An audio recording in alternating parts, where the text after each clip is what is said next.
So, hi everyone, welcome to another episode of Book Cafe podcast.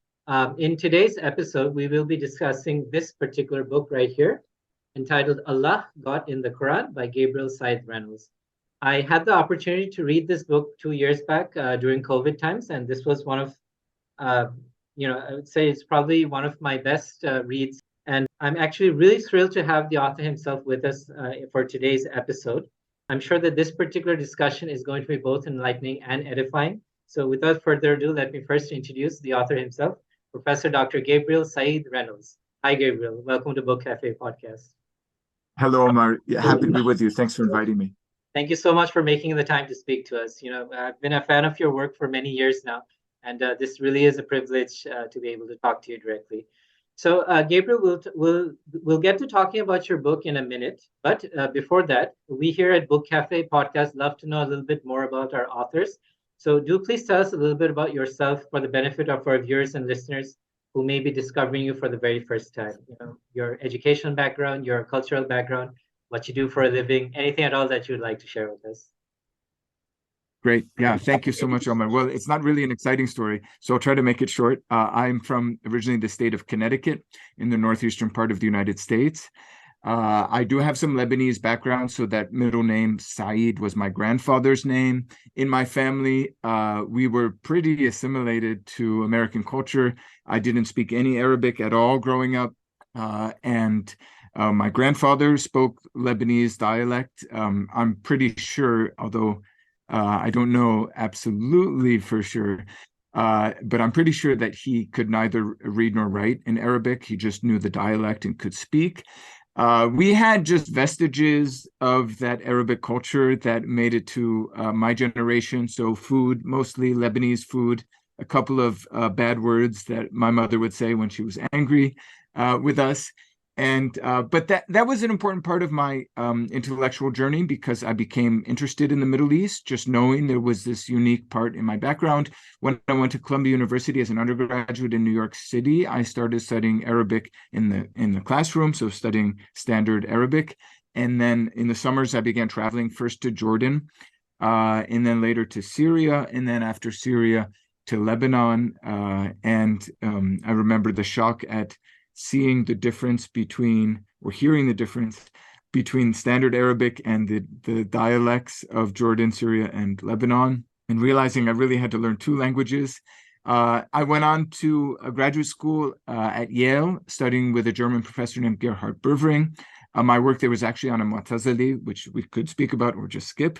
But even when I was at Yale and writing this dissertation on a Mu'tazili figure, my interest really turned towards the Qur'an because of some controversies in the field around the year 2000. And just to finish the intellectual academic journey in 2003, I came to Notre Dame, where I teach now, and I've been there ever since.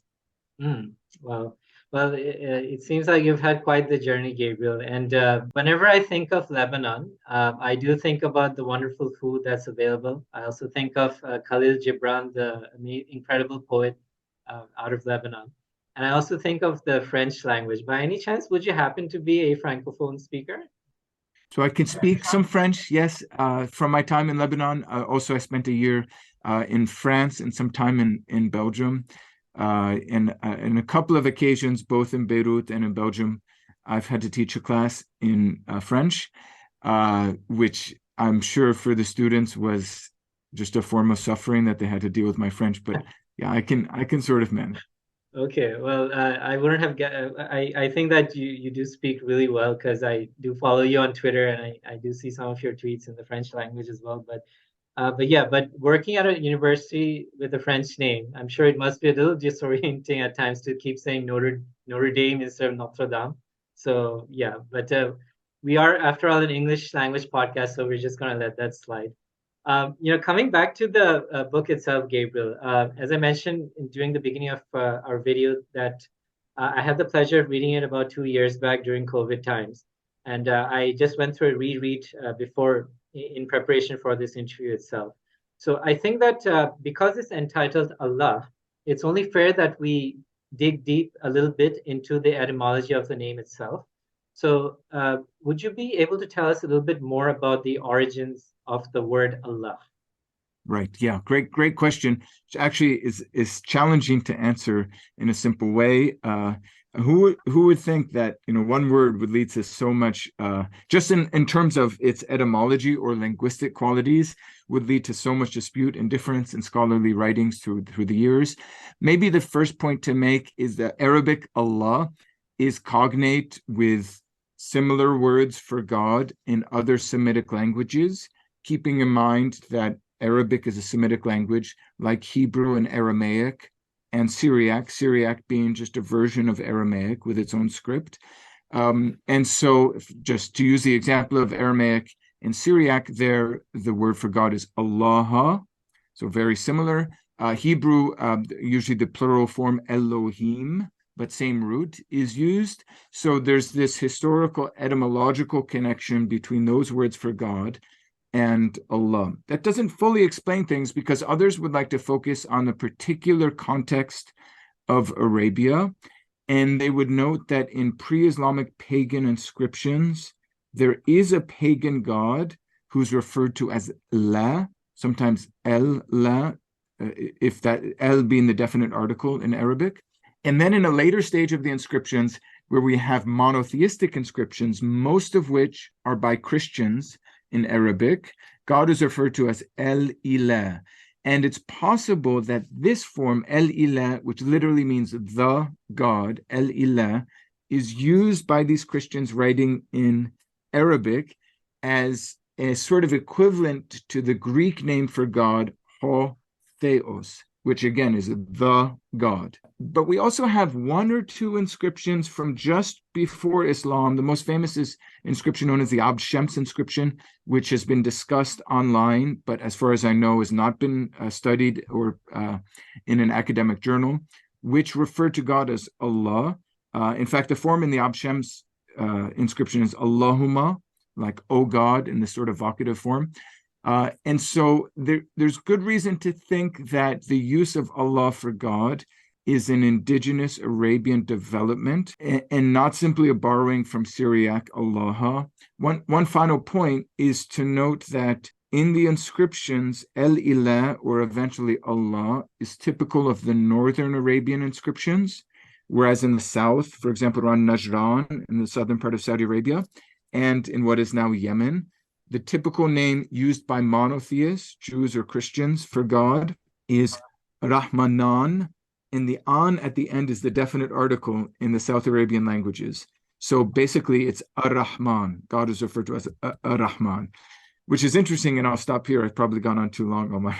Oh, It's interesting because the Qur'an, at least in one verse, explicitly says, call on him as Allah or call on him as Ar-Rahman.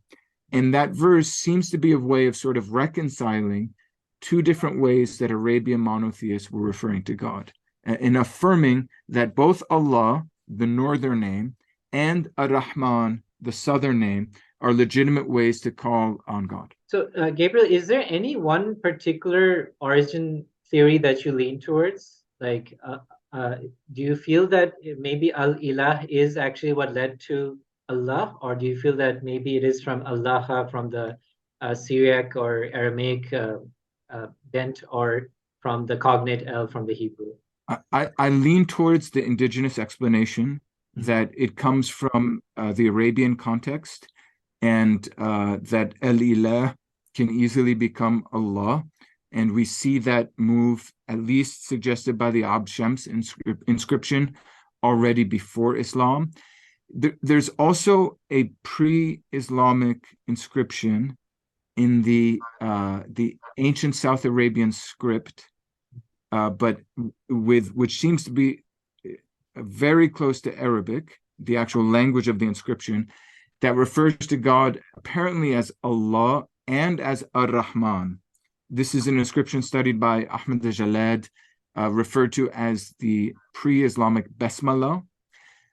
So that's what I lean to. But having said that, there are great scholars like Al-Jallad, Michael McDonald, and others who have worked on this. Also, the problem in Syriac is most people think that Allah doesn't have a doubled L. Think of Allah is written with two L's, two lambs in Arabic. And Allah doesn't have that doubling in Syriac, according to most scholars. But there are some who object to that. So it really becomes a very technical discussion, and I don't have really the expertise to be the final judge in the matter. Okay, all right, okay, fair enough. So we'll leave it at that. But I think that it's, the only reason I ask is because I was always aware that Arabic speakers, no matter what their religious background, Jewish, Christian, or even pagan, had always had the word Allah to refer to the Almighty, the deity.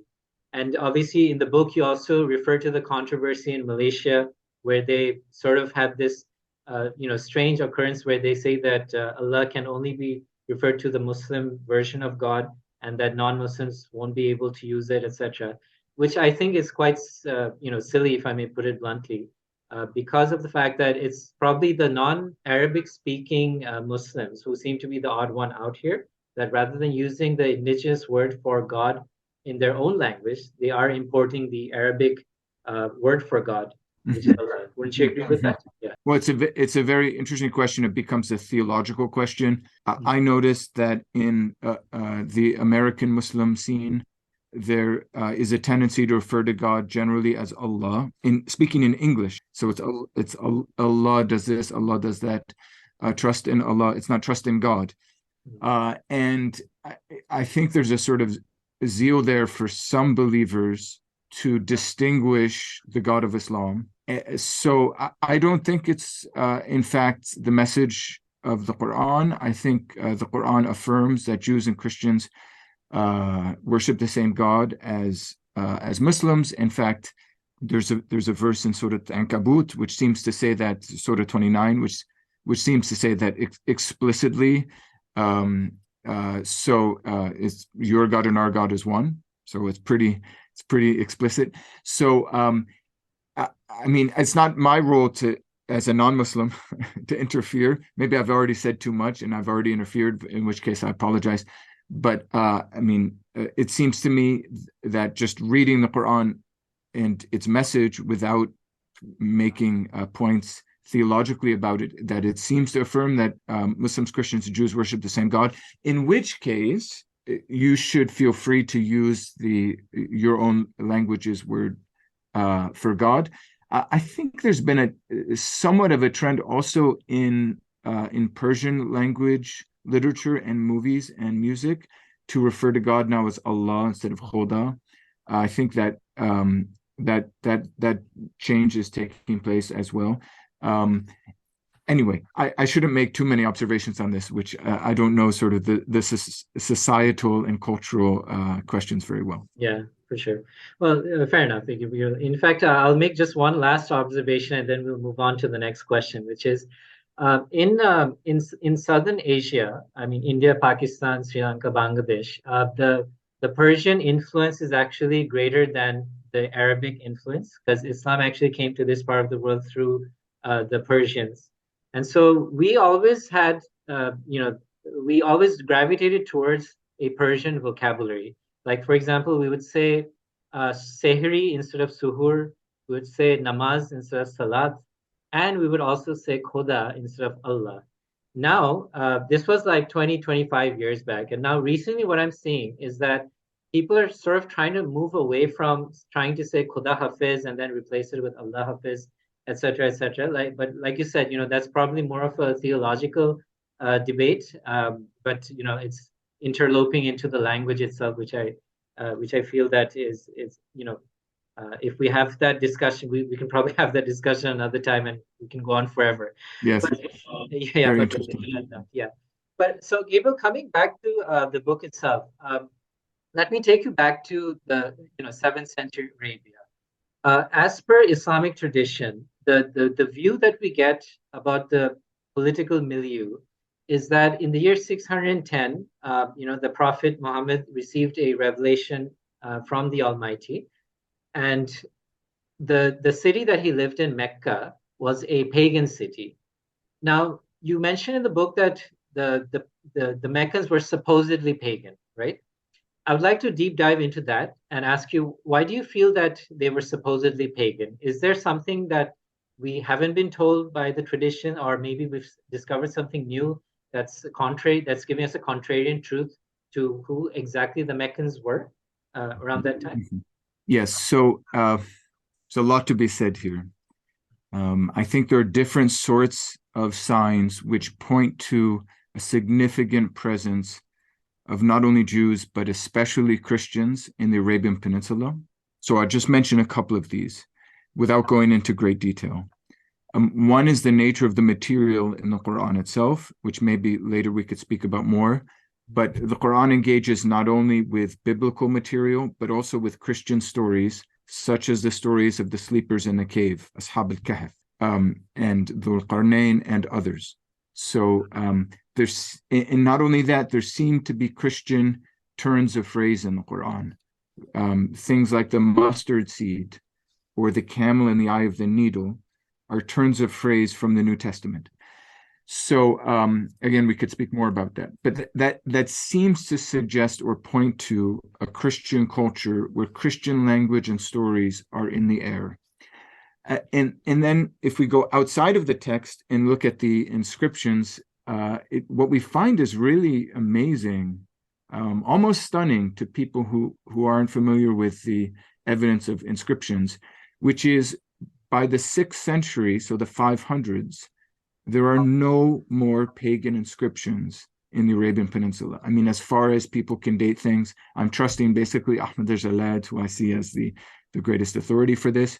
The pagan inscriptions disappear. In their place are Christian inscriptions. Not a lot. I mean, a few dozen really have been found thus far. But nevertheless, we see a clear transition in the 6th century in the evidence of the inscriptions.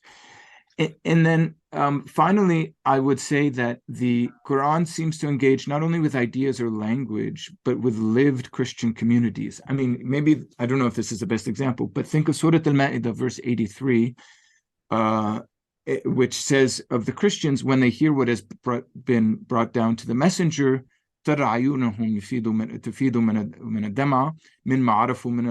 you see their eyes fill up with tears from what they know of the truth. So, I mean, there seems to be an actual engagement with Christians in the place where the Quran is being proclaimed. This is a Medinan surah. There shouldn't be any Christians in Medina. So now, it doesn't fully explain the problem or do away with the mushrikun, because the Quran does refer regularly to alladhina ashraku and to mushrikun, who is usually understood to refer to pagans. And there are some references to possible practices of, such as divining with arrows, or also pagan beliefs, most famously in Surah An-Najm with the 3 goddesses. So there does seem to be something of paganism there. But the question is, I don't think the question is fully resolved. But I think that the presence of monotheists is underestimated, and the presence of pagans in the Quran's environment is overestimated. Well, that's really interesting, because I think that this is probably kudos to Dr. Ahmed Al-Jallad that the research that he's done seems to be really helping us to reshape the landscape of 7th century Arabia. So I did not know that by the year 500 there weren't any more pagan inscriptions left, and that all of it was monotheistic. So yeah, that's a really interesting point. Now, Gabriel, okay. So if I were to just paint the landscape before moving on to the next question, I mean, we just look at a map and we find that there are Jewish and Christian communities everywhere, right? On the Persian side, you have a couple of Zoroastrians, but by this time they were mostly Christians. You have the Lachmans and the Ghassanids, the Melkites, the Romans, who were obviously Christian, the Ethiopians to the south. You've got the Egypt Coptic Christians. So Mecca being a pagan island, that does kind of seem like a theory that seems to be, on its last legs. But I'm sure that, at some point in the future, with more evidence from archaeology, we'll be able to probably decisively, answer that question. So yeah, so thank you for that. Moving on to the next question, Gabriel, I want to say that I really enjoyed the way in the book how you juxtaposed the Quranic version of God with the biblical version, because this is something that we don't really see a whole lot, at least not in a lot of the books that I've come across, where the portrayal of God in the Hebrew Bible, the Greek New Testament, and the Quran is pretty much put side by side and contrasted. That probably is something that I really enjoyed about the book. Can you tell us in your own words, if you were to make a comparison between the portrayal of God in the Hebrew Bible, the Greek New Testament, and the Quran, how far off are they from each other, or how similar are they to each other? Yeah, great question. It's a difficult question in part because the Bible, of course, is a library of works. So for Jewish believers, what makes the Hebrew Bible coherent is the way that the community has passed down a certain way of reading all of these books together.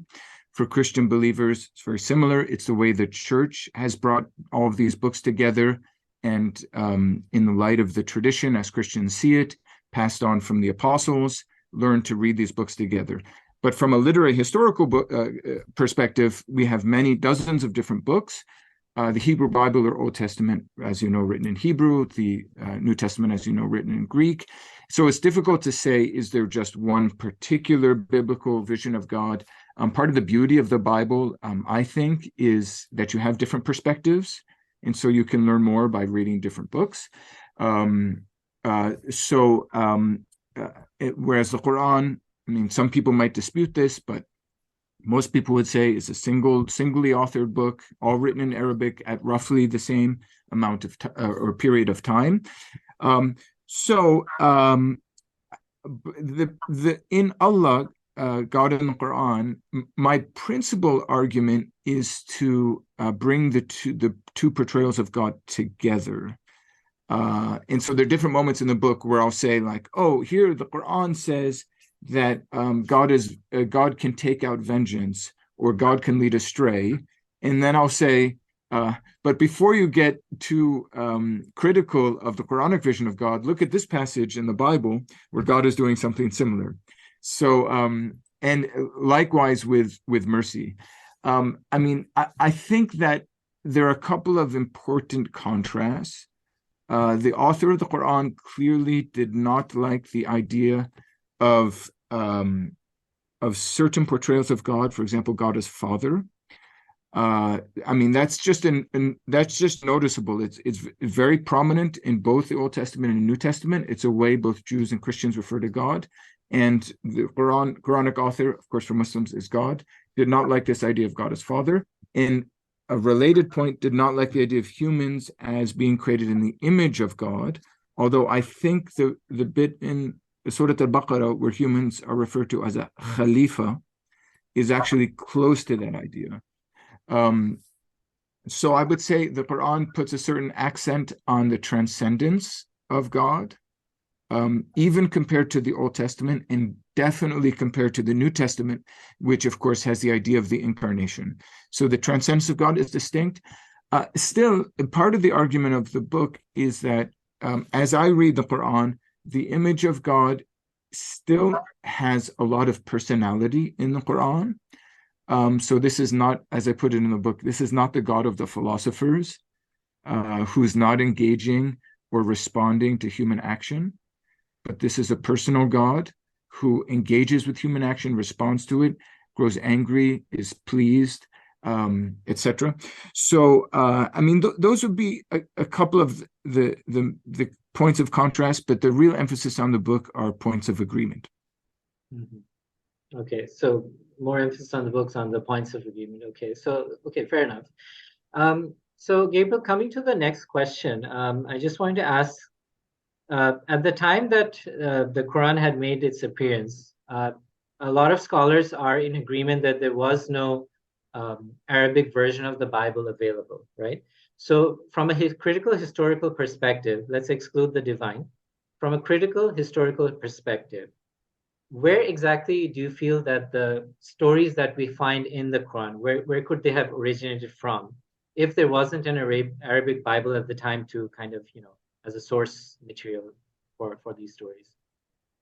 Yes, that's a great question. Thank you, Omar. I think that the key to answering that question is looking at the nature of the Jewish and Christian stories with which the Quran is engaging, even the nature of the material from the Bible that is engaged with in the Quran. So it's just noticeable, for example, that we have many of the stories of Genesis, especially Adam, Noah, Abraham, and then, of course, Joseph, engaged with the Quran, and Moses. Most of the prophets from the Bible, so for example, the four major prophets in the Bible, including Isaiah and Ezekiel and Jeremiah and Daniel, are not referred to by name.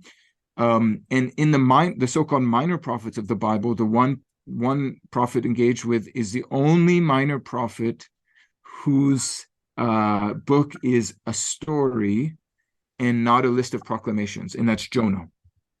So, and that's the minor prophet in whom the Quran is interested.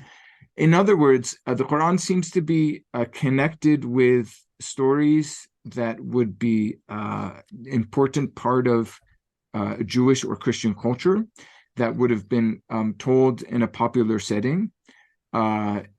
Potentially, that would have been the source of homilies in a Christian context more frequently. And it's no surprise then that we find stories outside of the canon of the Bible, as mentioned earlier, like the Companions of the Cave or the story of Dhul Qarnayn, also finding their way, or at least the Quran engages with them. So I think we're speaking about principally an oral transmission. One last thing, and then I'll stop talking about all this. The study of Syriac homilies and the Quran is a really rich field of inquiry. This does not mean the Quran was written in Syriac, or that I'm arguing that the Quran is a Syriac homily. Not at all. But in helping us understand the religious context of the Quran, when we look at especially someone named Jack of Sarug, who dies in 521, I could speak more about him. But many of his homilies are sorts of commentaries on scripture from a Christian point of view. And the connection between those homilies and the Quran is very interesting. I'll just leave it at that. Yeah, the sleepers of Ephesus and Dhul Qarnayn both appear, right next to each other in that one particular surah. So just from my knowledge, and maybe for anybody else who may not know the answer, where did the story of the sleepers of Ephesus come from? I mean, it's not in the canon of the Bible, but is there any one particular book where it's a non-canonical book where it's available, or is it just oral traditions that were up in the air? Yeah, this one we know of from a written documentary source. Boy, we could have a whole session just on the sleepers of the Ephesus and the Quran's interest in this story. So as you note, in the Christian context in the Middle East, probably beginning in the 5th century, but I believe our earliest version of it comes from the 6th century and is from the scholar I just mentioned, the Syriac scholar Jacob of Sarug, who wrote a homily on a story which is known as the sleepers, the 7 sleepers, or the 7 sleepers of Ephesus, or the sleepers of Ephesus. It was a very popular story that has a rich manuscript tradition in Syriac, and had all sorts of echoes in the Christian world, as it did eventually in the Islamic world as well. The principal point of the story, although you don't really ask this, but I'm tempted to say one or two things. The principal point of the story is that not only the soul is eternal, but also the body will be resurrected or raised. And this was a debate that had gone on, as it would go on also in certain Islamic circles, that had gone on in certain Christian circles in late antiquity. There are certain groups of Christians associated with the early church father Origen, who apparently, at least according to their enemies, denied the resurrection of the body. And the story is meant to respond to them. I could say more about the Christian story, but yeah, its most popular form is from Jacob of Sarug. One really interesting thing about the story is that we have different variations of how many sleepers, how many companions, ashab, there were in the Christian context. Some say 7, some say 8, even though the famous one is 7. And then we see the Quran is actually concerned not only with the story, but with debates about the story. Because at the end of the passage on the sleepers or the companions, it says, oh, don't argue. Some say this, some say that. Don't argue about how many companions there were. Absolutely. And and you said that quite succinctly. Yeah, the Quran does say, don't argue about the number of sleepers that there were. And just once again, from my knowledge, Gabriel, can you tell us if was the dog mentioned as well in that original story of John's? In the, I mean, So great. So the dog is not mentioned in Jacob's version of the sleepers account. He speaks of a watcher. The Syriac word will come to me before the end of our session, probably, hopefully. But he speaks of a watcher, which seems to be an allusion to an angel. But keep this in mind. The language that Jacob uses to speak about the sleepers and their enemy is all wrapped up in metaphorical language around shepherding and guarding sheep. So the young men, the sleepers, are referred to as sheep. Christ is referred to as the good shepherd, and the enemy, who's the pagan king, is referred to as a wolf. And then we find the word watcher. And so it seems like an obvious next step to interpret the watcher who's guarding the sheep from the wolf as a dog. Understood. Wow. Well, thank you for that. And I'll digress a little bit, and I'll tell you why I asked about the dog. The reason being that unfortunately, in a lot of Muslim communities, and Bangladesh is no exception, there is this notion that dogs are basically unholy, and so you shouldn't have dogs in the house or as pets, etc. So the sleepers of the cave and the dog is always my go-to story whenever I want to give a counter argument to people, because my wife and I were part of a lot of animal welfare associations. So we try our best to try and change the negative perception about dogs, and say to people that, what, if God Almighty Himself, as per what you believe, felt that the dogs were unholy, He probably wouldn't have tried mentioning it in the first place in the Quran. Because if this wasn't in the original story of the sleepers of Ephesus, why have it in the Quran in the first place? It doesn't serve any purpose except to say that, there is something very positive about the dog. But yeah, I just thought I just wanted to share that. So, yes, thank you. So Gabriel, moving on, the next question that I have for you is actually not a question of my own, but it comes from somebody else, a very prominent Islamic scholar based in Toronto, Ontario, Canada, and his name is Dr. Shabir Ally. He is the president of the Islamic Information Dawah Center in Toronto, Canada. And when he heard that I was going to interview you for today's episode, he did have a question that he hoped that I would be able to tell you.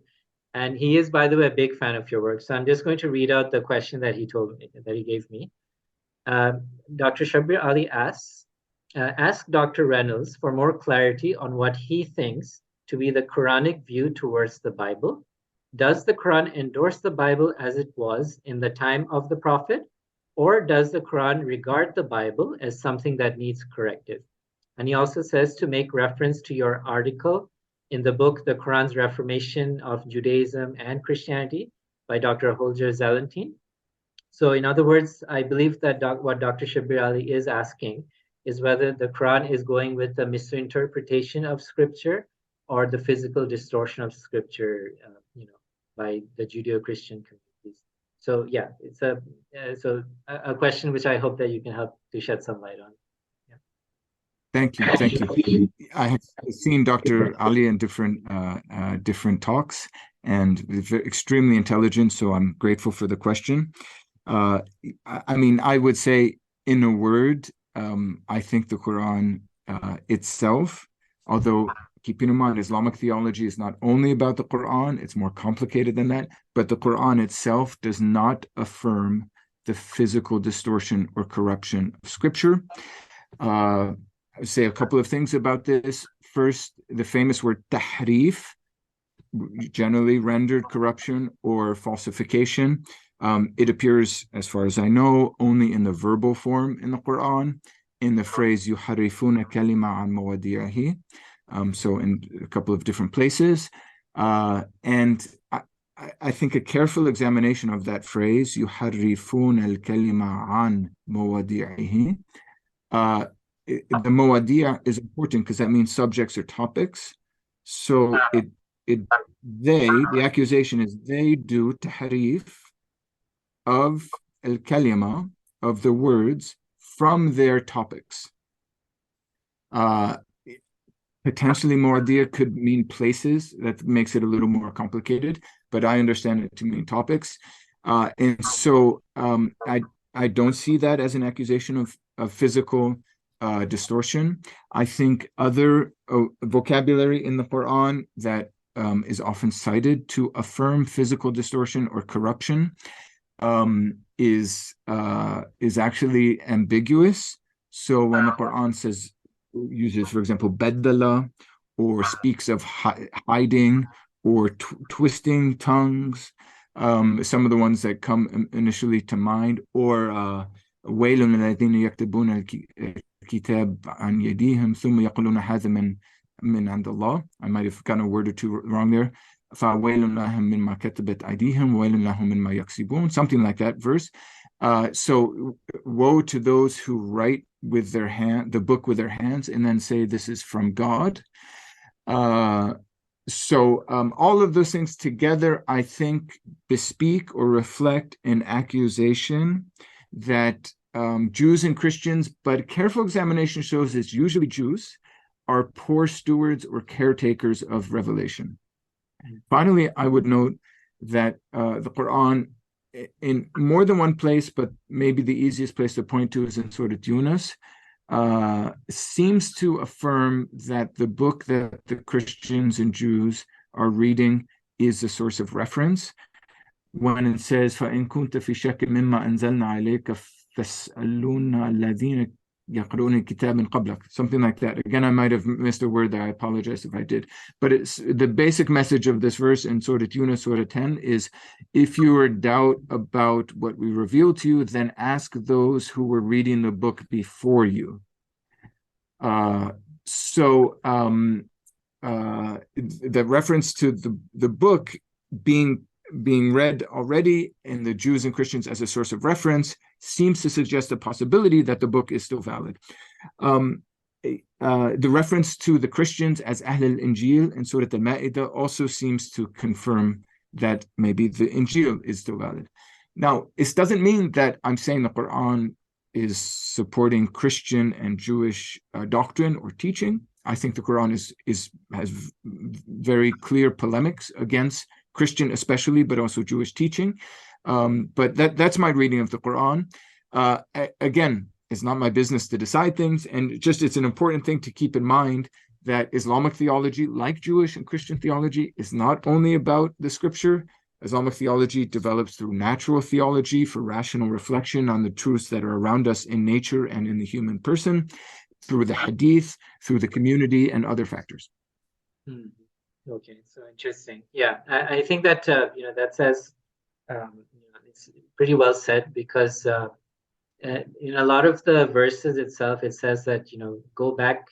You have nothing to stand by if you don't stand by the Torah and the Gospel. So obviously, the Quran is obviously endorsing the scripture as it was at the time. So yeah, I think that really puts to bed that particular argument. So Gabriel, coming back to the entire raison d'etre of the book, if I may say so, you have the theological tension that you talk about in the book, that Allah is a God of both mercy and vengeance. You've alluded to the fact that a lot of it can be based on this portrayal of God in the Quran being a God of both mercy and vengeance can be attributed to the names of God as well as the actions of God. So if I were to ask you that, to what extent have you based this perception on the names and to what extent is it based on the actions of God? What would be your answer to that particular question? Yes, thank you. Thank you. Great question.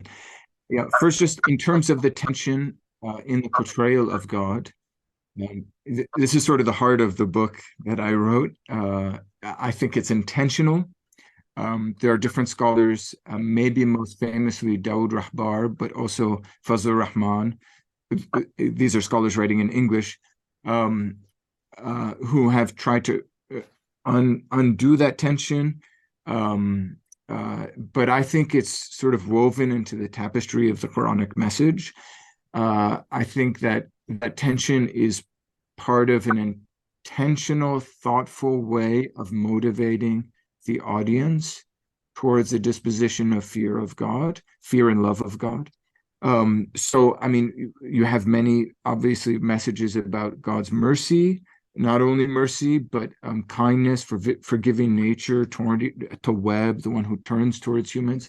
But then you have many messages in the Quran about God as Dhu Intiqam or Muntaqim, vengeful, Sari al-Hisab, quick to judge, references to God leading people astray.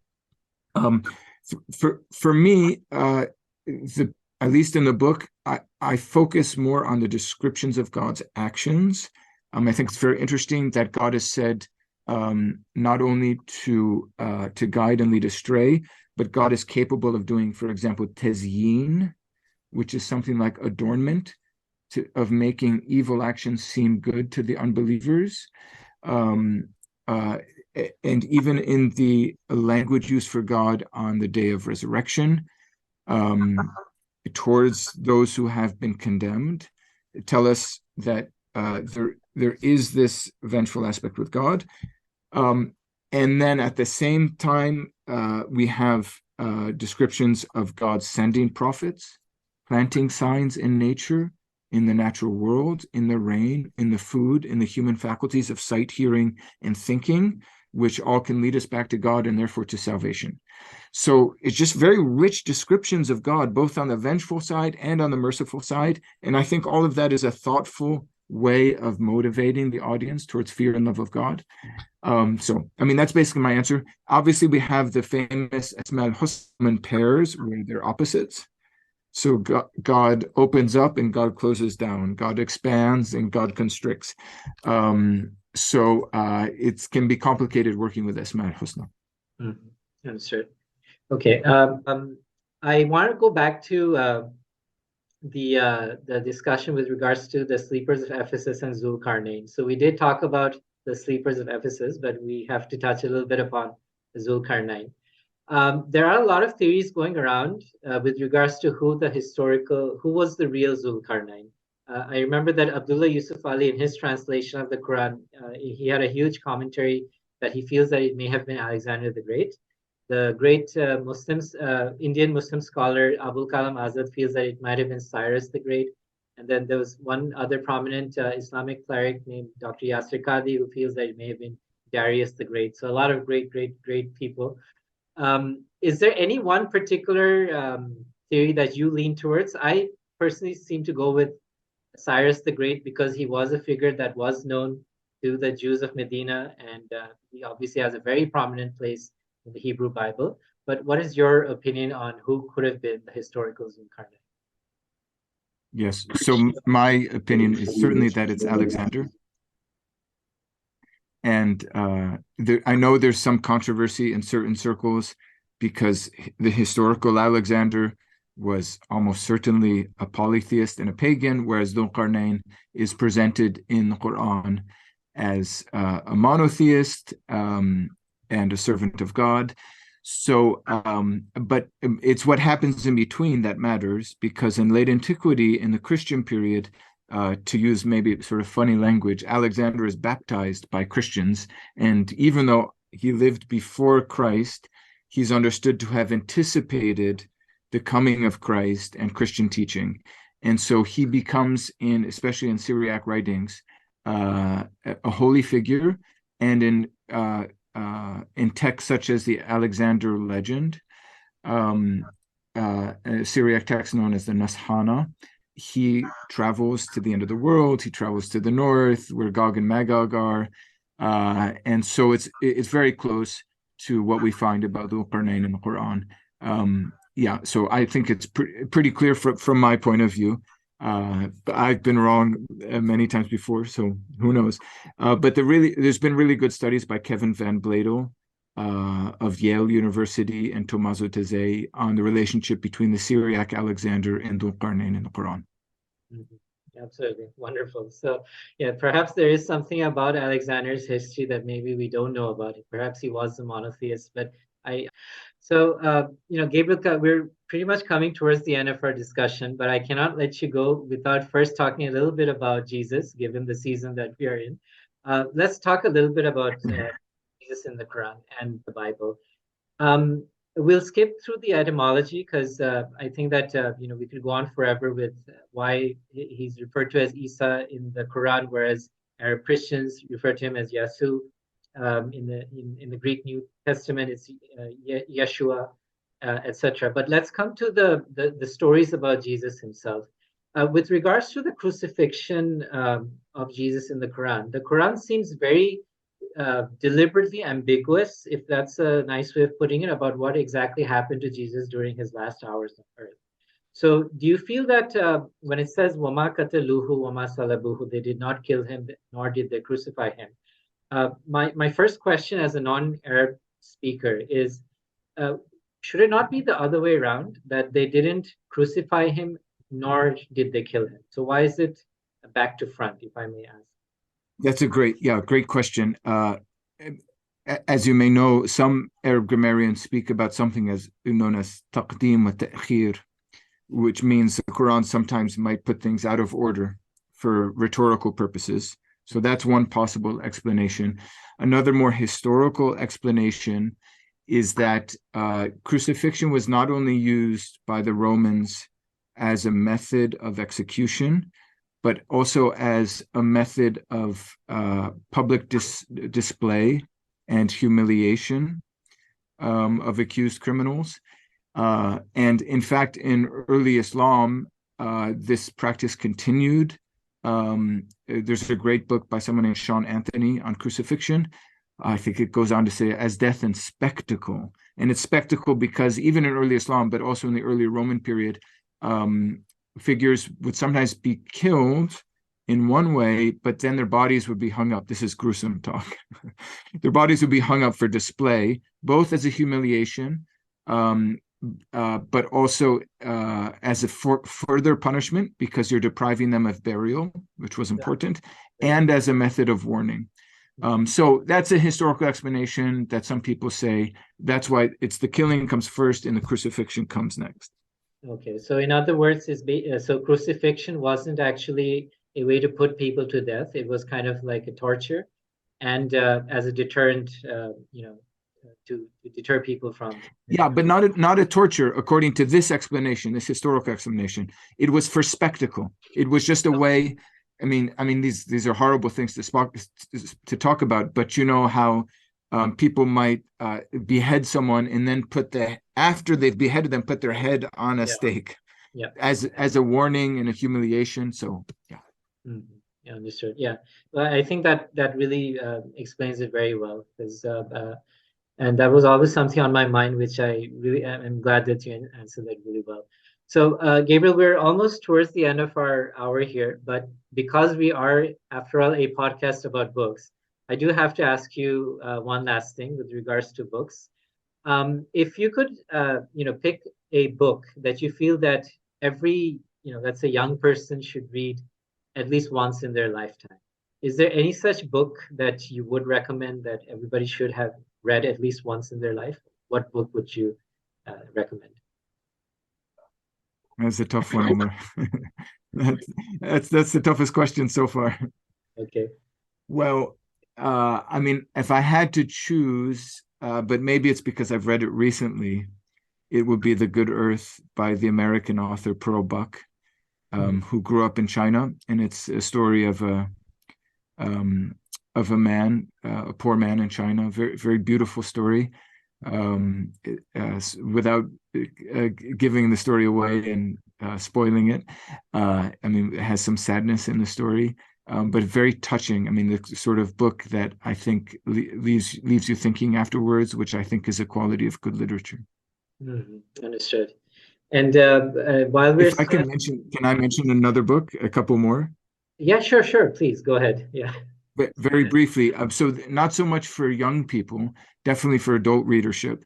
But a book that really touched me, two books that really touched me that I wrote about. People can find it somewhere online on some Notre Dame website if they're interested. One was For Whom the Bell Tolls of Ernest Hemingway, about the Spanish Civil War.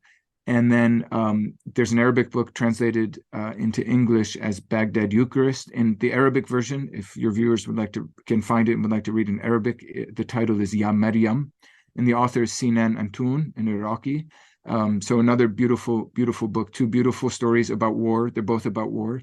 Yeah, I've written something somewhere. I don't know where the website is, but if you're ambitious and you want to start Googling, you can find my reflection on the connection between those two books. Oh, wow. Well, that sounds great. So I'm definitely going to put that on my reading list. And I do hope that whoever is watching and listening to this podcast does the same. So yeah, thank you so much for that. Now, do you happen to have a favorite book from the Bible that you enjoy reading or that you find a lot of solace in, for example? Any one particular book from the Bible that you particularly like? Oh, that's another difficult one. I would say from the Old Testament, the Psalms are very beautiful. Yeah, so I would encourage, even if you're not a Christian or a Jew, reading the Psalms, even as devotional literature, can be very beautiful. And from the New Testament, I mean, of the Gospels, just in terms of reading enjoyment, probably Luke's Gospel I find the most interesting. Has the nativity story, has a number of parables we find only in Luke, and then it's continued by Acts of the Apostles, is sometimes spoken of as the Gospel of the Church, or the fifth Gospel, because it tells the story of the early church. So interesting reading. Understood. Well, thank you so much for sharing that. So, Gabriel, we are right at the cusp of ending this episode. But before we really let you go, please tell us if there's any new writing project that you're working on. Is there any book that's coming out that your fans and readers can expect to see very soon? Thank you. So it won't be very soon, but I am in about halfway through a book on Christianity in the Qur'an that deals with some of the historical issues in regard to pre-Islamic Arabia and the presence of Christians there. But also, without giving too much away, thinks with the Qur'an about its engagement with Christian theology, not only in the passages that explicitly address Christianity, but also in the formulation of its own theology. Things in life are very often in relationship. So, the way I speak in this interview is a response to your questions and the way you've worded things. So I ask the question, how does Christianity affect, or how does the Quran thoughtfully engage with Christianity in the way it articulates its own distinct theology? So that's about halfway through, so it'll be a while before it comes out. Probably titled Christianity and the Quran. Okay, all right. Okay, so you started a YouTube channel last year, and I have to say that it's probably one of the best channels that I've come across, because you not only are you a scholar yourself, but you're also interviewing other scholars as well. Would you like to tell our viewers and listeners who probably aren't familiar with the channel what it's about, and would you like to put in a plug for that so that we can get some more viewers? Thank you. That's very gracious of you. Thank you. Yes, the channel is called Exploring the Quran and the Bible. I would say about 90% of the interviews thus far are with Quran scholars, but a diverse range of Quran scholars that cover things from the Quran as literature to ancient inscriptions to the manuscript evidence for the Quran. So lots of interesting stuff there. I'm trying to get some more Bible stuff up there. There's been a couple, and one I've just recorded, not yet released, on the theory of Q, the document that supposedly lies behind the Gospels of Matthew and Luke. I work on the Quran, as you know, personally, so it's just natural I have more Quran folks. But so it's been really fun, and I'm glad to be on your channel as well, and look forward to great things from it. Okay, Yeah, that's awesome. Yeah, well, I like you said, I highly recommend the channel because I've had so much fun watching it over the last couple of years. So yeah, I kudos to you for starting it in the first place, and I do hope that it continues to go strongly. Now, just one last question. You are, of course, the founding member of IQSA, the International Quranic Studies Association. Can you tell us just a little bit about what IQSA is about and who are some of the other founders that you co-founded it with, etc. And you know, just tell us a little bit more about ICSA itself, what it's all about. Sure, yeah. The International Quranic Studies Association is the first the study of the Quran. It publishes books, has a journal, the Journal of the International Quranic Studies Association, or JICSA, and has meetings and resources online on its website. Membership is really inexpensive, and it's an international community, diverse international community. Everyone who's interested in serious scholarship on the Quran is most welcome. I don't have to be a professor. Anyone is welcome to be part of the community. It's a very friendly community. I worked on it in the beginning together with Imran al-Badawi, who's a professor at the University of Houston. The current executive director is Haytham Sidki, who people might know is a scholar of Quranic manuscripts.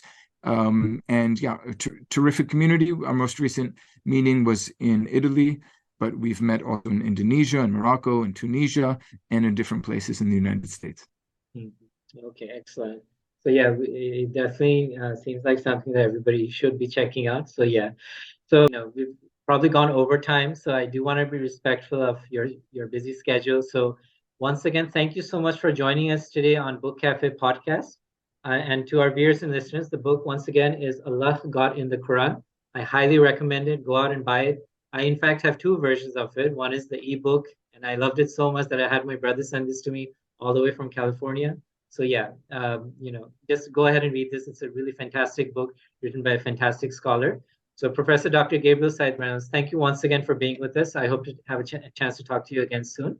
And I wish you and your family all the very best. Merry Christmas and very Happy New Year.